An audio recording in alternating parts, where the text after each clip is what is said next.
Your typical grade, 3, 4, 5, hyperactive kid, nothing about it. And the school that I was at before never thought a thing, and we ended up moving to Southdale, going to Shamrock. It was the first day, I guess they called my parents and said, hey, listen, I think that you should get Korey tested, he might have Tourette's.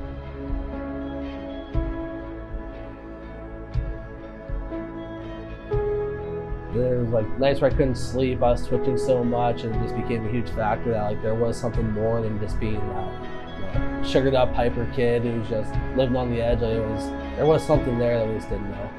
It's something hard to adjust to because you're on a different medication cycle. You're taking one when you wake up, you have to take one on the exact same time every day. So it'd be wake up, medication, 4 o'clock medication, go to bed, medication. And if you didn't get all 3 of those doses in a day, I couldn't sleep. My body would be twitching. I would just be endless staring at the ceiling, like not being able to shut my eyes at all.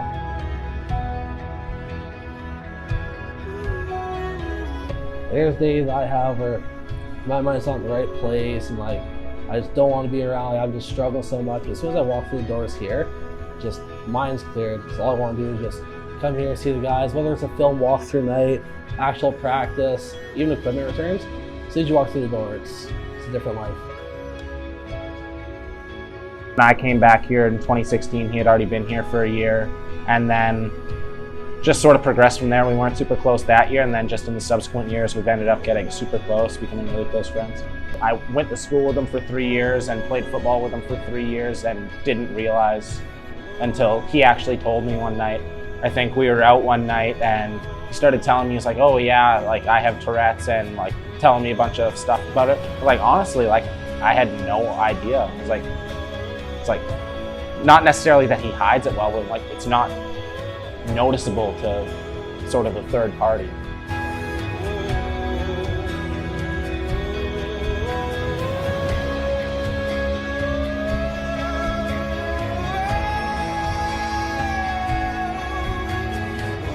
Show on turf started in 2016. It allowed me to open up a lot more with like certain guys, especially like LJ, who we bonded a lot throughout the years, came closer and closer. Andrew Nolan, once he came in 2017, it became more of a family again.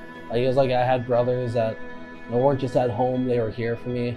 Harold Hangman was another guy who knew about it for years, and he told me whenever I was feeling like telling everyone that it was okay to, because like I said, no one's here to judge.